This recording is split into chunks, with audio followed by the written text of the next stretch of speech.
Okay. What's up, fellas? How we doing? That's all I wanted to hear, that man talk. All right, Calais, settle the debate for us right now we were just having.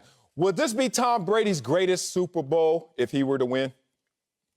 Hey, I ain't gonna lie to you. You know, I heard the argument, and I was kind of, I got to side with Marcellus on this one, Emmanuel. Come on. Because, this right here, at 43 years old, given the way the season went, like we're just going to a new team during COVID, which I experienced, it's hard to do, and having to kind of learn a new playbook, a new way of football with new coaches, and then to go on the stage and actually compete against Patrick Mahomes. If he beats Patrick Mahomes on this stage, after they won it last year and the way he's looked, I know this year it's kind of been some ups and downs, but it's still Patrick Mahomes, man. This will be the greatest feat if he wins it. Calais, I got to put this on record because people don't know, like, you my dog for real. You a groomsman in my brot''s wedding. He been to Nigeria with us. Like, you family. Let me ask you, bro, what you still playing for? You got 92 sacks. You 6'8", 315. I know your body hurt. What you still playing for? You chasing the Hall of Fame or, like, what you got left? Bro, I need a ring, man. I need to be playing on Sunday, but I'm hurt that we didn't get a chance to get there. I feel like this team had the ability to get over the hump and be that one that gets to the Super Bowl. But, I got one more chance next year, man. One more year on my contract in Baltimore, and I feel like we got a squad that can get it done. All right, Calais. Well, I mean, sitting on 92 sacks, which is 48 more than I ever had in my career. How badly you want to get to 100, and what would it mean to you? Because chasing that ring sometimes is impossible for people to catch. Yeah, man. See, I just got done with a workout, because, you don't really get an off season when you get to our age, trying to still play this game. So I'm always grinding. And that's why I'm still sweating a little bit, but I got to get to 100. I got to, man. That's something that would mean a lot to me. Ever since I was a kid, I started, I chose to play at the end, and that was a goal of mine. So I got to get there before I retire too. I respect it. Now let's talk collective, big dog. You joined the Ravens this past year, dominant on defense, explosive at times on offense. But what limited the Ravens from playing in this upcoming game, the Super Bowl on Sunday? It just seems like it wasn't our day, really. I think I really felt like we were the better team when we played against the Buffalo Bills in the divisional round. But they made the plays to win the game. We had our opportunities and we just didn't make enough of them. And I can't make excuses. At the end of the day, man, I wish I was playing there, but we didn't get it done. So all I could do is look forward to next year, and put the work in. Okay, man, you're on one of my favorite teams to watch because my favorite player, Lamar Jackson, is your quarterback. With that said, Calais, I need you to give me a scouting report, and it should be in depth because you get to see him every single day. Give me the greatest attributes he has and the things he needs to work on. Nah, I was saying that Lamar, he can make every throw. You see it in practice, and he puts the ball right on the money. It's an all-pro quarterback throw. And then there's times where he makes decisions. It's like, okay, he's still young. He still has a lot of growing up to do. And that's just, that's part of being 24 and a quarterback in the NFL.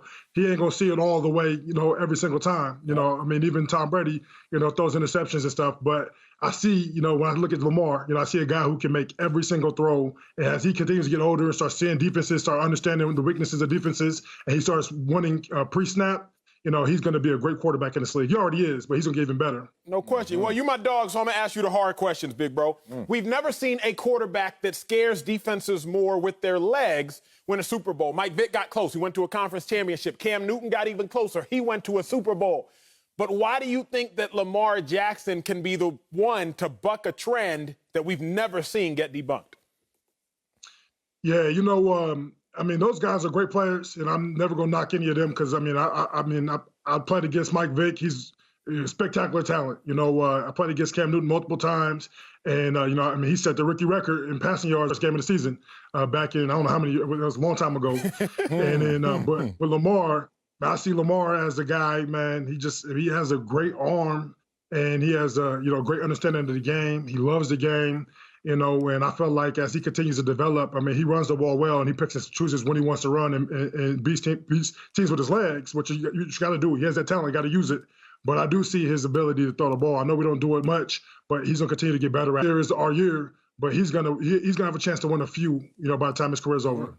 Yeah, we've been talking a lot of the development of Lamar Jackson, who is still one of only 2 NFL players ever to win a unanimous MVP, but no player can do it alone. So what is the missing piece for the Ravens? Elite receiver, defensive pass rusher? What does Lamar need and the Ravens need to get over that hump?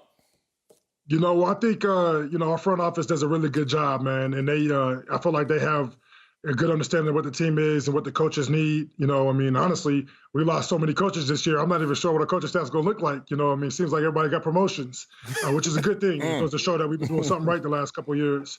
But I feel like, at the end of the day, we're close. Obviously, we could use some more help on the O-line. We could use a big body receiver that can go get that ball, on defense. I would love to try to keep as many guys as we can. We have a lot of free agents. So I think the number one thing we need to do is keep as many guys as we can, bring them back, because our defense, we got rolling towards the end of the year. Big dog, the definition of insanity, doing the same thing over and over, expecting a different result. Lamar Jackson's Ravens 0-3, if I'm not mistaken, against the Chiefs. In order to get to the Super Bowl, it looks like you're going to have to go through KC at some point in time. Where are they better than y'all, or why are they better than you all right now? Ooh, you're asking some tough questions. Let's go. Okay. I think that, it's hard to beat the Chiefs at their game. I don't think anybody can beat them at their game. You might get a couple teams that you play really, really stout defense, but Mahomes is, he can do it. He can do it all. He can drift back in the pocket even when you come with a scot-free blitz, or even if you beat your man clean, he's still hard to get to him. And you got to respect that. I think, where we can do better, though, is, just what we try to do, and it didn't work this last year, but I think it will eventually, is keep him off the field by running the ball, and making it where he only gets, maybe 5 or 6 possessions. If we can make it like that, and then of those possessions, we hold the field goals a few times and, a couple stops, maybe a turnover. I really believe we have the formula that it takes to beat him. It's just, at the end of the day, it's one thing to have the formula to do it, another whole other thing to do it.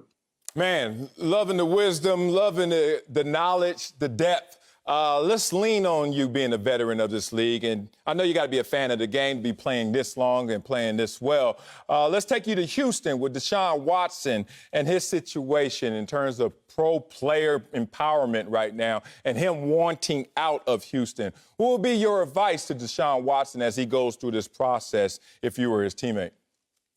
Yeah, man. Well, if I was his teammate, I'd be trying to keep him to stay. That's for sure. Come on, man. We can do this, man. I'm begging and pleading with him. Yeah. I played against him quite a bit, and the guy is a spectacular talent. He's one of the few guys I feel like that can carry a team. I know this year, he had spectacular numbers, and they didn't win a lot of ball games.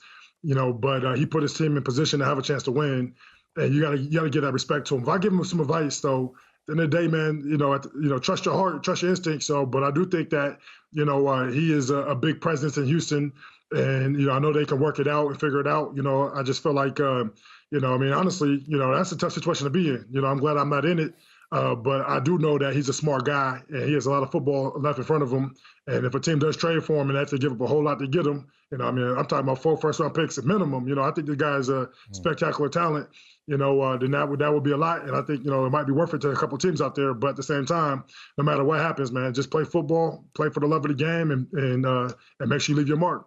Man, I didn't play for a long time, Calais. So a question I always love asking the greats like yourself, 6-time Pro Bowl selection, 3-time All-Pro. I asked my brother who was one of the best players you ever played with. He said you. So I'm going to ask you. You play with Larry Fitzgerald. You play with Ty Matthew. You play with Patrick Peterson. You played with Lamar Jackson. Who's the most talented player you've ever played with? The most talented? Yeah.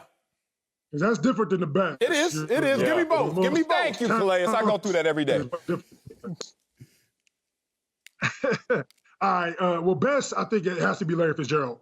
You just to see the way he approached the game. He was my teacher, and really by example. He will come and talk to you a little bit verbally, but just the way he did things, you have to respect it. Every day he came to practice and ran every catch to the end zone. Practice full speed. And set a standard for the whole team. And then just off the field and stuff too. Just the way he does stuff in the locker room. In the community, he was a great leader for me and the best player I've ever played with.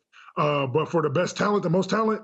It's hands down Lamar Jackson. I played with, Jalen Ramsey was super talented, Patrick Peterson, super talented. So many guys I played with that were super, super talented. But when it comes to overall talent and one body of work, it's Lamar Jackson.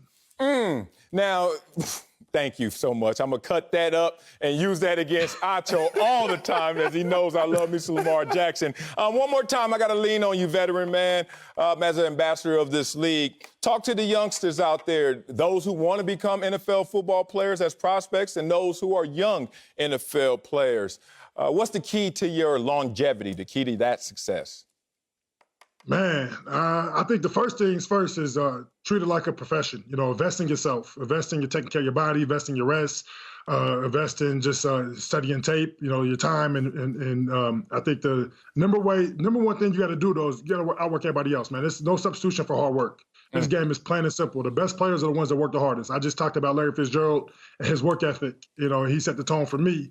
But at the end of the day, man, everybody has talent. We're all gifted. You know, we all were the best at whatever we did. But to be able to do it forever, man, to be able to do it for a long time, you got to be the hardest working person on the field. Now, before we go, let's say this. Let's talk about your work with the CRC Foundation. Explain what you've been doing with them. Man, it's been a long time coming. I mean, this is, we started it after my rookie year. And, we've done so many different things over the years from, after school programs and just trying to do things to really help kids. I've given away a bunch of scholarships and, business grants and just trying to help people in need during these hard times. Lately, I've been giving away a lot of money to different organizations in Baltimore and Jacksonville and some of the places I played, where they are going to help people in need, find, the people who need the most COVID relief as far as, doing something with mortgages and just, groceries and all kinds of little things that people need right now. But overall, the number one thing I was trying to do, man, is just create a legacy in my dad's name. CRC stands for Charles Richard Campbell. And to me, he passed away when I was 17 years old, but he left a legacy that I feel like needs to be heard as a man of integrity, with great character that went above and beyond to help his neighbor. And for me, he set the foundation for, going out in the community and making sure that we help people who are less fortunate, but really just help anybody who needed help. And for me, I just want people to know my dad's name and know what he stood for. Man, Calais, well, I rarely get to talk to people who I'm as close with as you, big dog. So just I want to say publicly, you're one of the best men I know, obviously one of the best players I know. We've done missions trips together in Africa. You're just one of the best people, a Walter Payton nominee. Kudos to you on all the success on the field, off the field. Stay healthy. Go get them 100 sacks. And I'll forgive you for giving giving Marcellus more ammo Lamar Jackson, big dog. Thanks for joining us, it's all love, baby. So keep it real. That's all we do, man. It's all love. Can't wait to see you, man.